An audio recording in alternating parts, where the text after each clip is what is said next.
বাবা, যদি তুমি বলতে পারো আমি কে, তাহলে আমি তোমাকে অনেক বড় একটা গাড়ি গিফট করব। বলো তো আমি কে বাবা? এক কাজ করি, আমি না স্যারকে ফোন দিয়ে বলি বাসায় তাড়াতাড়ি আসতে।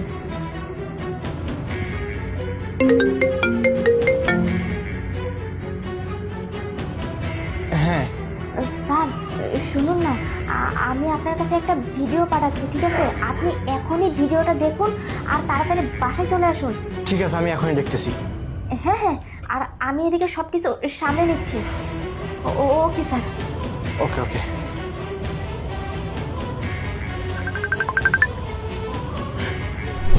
কি ব্যাপার, আমার বউ আমার বাচ্চাকে বিষ খাওয়াচ্ছে? না না, আমাকে এখনই বাসা যেতে হবে।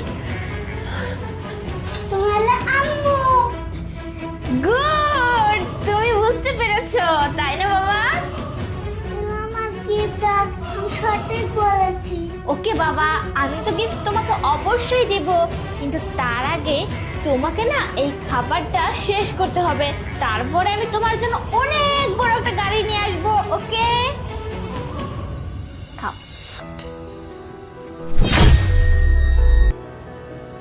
দাঁড়াও বাবা, তুমি এই খাবারটা খেও না, ঠিক আছে? আমি আজকে তোমার পছন্দ খাবার বানিয়েছি, তোমার জন্য আমি রুটি বানিয়েছি, তুমি রুটি খাবে, ঠিক আছে? ওয়াও, রুটি খাবো। ঠিক আছে বাবা, আমি তাহলে তোমার জন্য রুটি নিয়ে আসবো। আচ্ছা, এই দাঁড়া বলছি, তুই তো রুটি আনতে যাচ্ছিস, যা না রুটি নিয়ে আয়, কিন্তু প্লেটটা কেন নিয়ে যাচ্ছিস? প্লেটটা রেখে যা। ম্যাডাম, আসলে আমি তো রুটি আনতে যাচ্ছি, তাই না রুটি কিসে নিয়ে আসবো, এর জন্যই ভাবছি এই যে এই প্লেটটা নিয়ে যাই। দেখ, বাড়িতে কি আর প্লেট নাই? তুই অন্য প্লেটে করে রুটি নিয়ে আয়। বাবা শোনো, আন্টি না রুটি আনতে আনতে তুমি ততক্ষণে এই খাবারটা খেয়ে নাও, ঠিক আছে? নাও বাবা, নাও বাবা, খাও।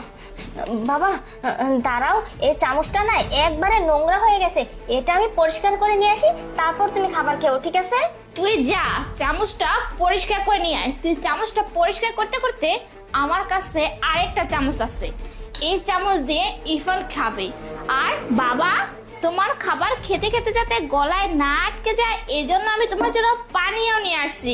তুমি চামচটা দিয়ে এখন খেয়ে না বাবা, নেয়া বলছি। খাও বাবা, খাও। বাবা দাঁড়াও না, একটু পরে খাবারটা